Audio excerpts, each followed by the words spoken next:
আসসালামু আলাইকুম সম্মানিত উদ্যোক্তা, ফ্রেশার, গ্র্যাজুয়েট এবং যারা জব সিকার আছেন তাদের জন্য আজকের এই আলোচনাটি খুব গুরুত্বপূর্ণ। আমরা যে বিষয়টি নিয়ে আজকে কথা বলবো সেটি একটি ট্যাক্স রুল। সেটি হচ্ছে পিলার 2 বা UE top up tax. Pillar 2 বা টপ আপ ট্যাক্স অনেকে ভয় পেয়ে যান। অনেকে মনে করেন ট্যাক্সের অনেক জটিল বিষয়। মূলত এটি খুব সহজ একটি বিষয় যে বিষয়টি নিয়ে আমরা খুব সহজে আলোচনা করব এবং আপনারা সহজেই বুঝে যাবেন। মূল বিষয়টা যেটা হচ্ছে যে, যে সমস্ত মাল্টিন্যাশনাল কোম্পানি অর্থাৎ মাল্টিন্যাশনাল কোম্পানি বলতে আমরা কি বুঝি? বহুজাতিক কোম্পানি বলতে একটি প্যারেন্ট কোম্পানি সে কোম্পানির জন্য যদি কমপক্ষে তার দেশের বা তার যে jurisdiction আছে তার বাইরে কোনো সাবসিডিয়ারি কোম্পানি থাকে অথবা ব্রাঞ্চ থাকে অথবা ফ্যাক্টরি থাকে তাহলে এটাকে মাল্টিন্যাশনাল কোম্পানি বলে।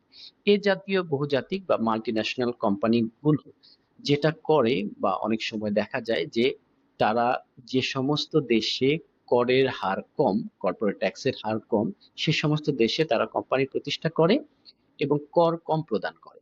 তো এই ক্ষেত্রে যখন বাৎসরিক কনসলিডেটেড আয় বা রেভিনিউ ৭৫০ ইউরো ৭৫০ মিলিয়ন ইউরোর বেশি হয়।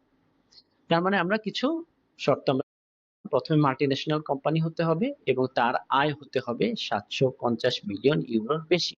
সেই ক্ষেত্রে কর দিতে হবে 15%।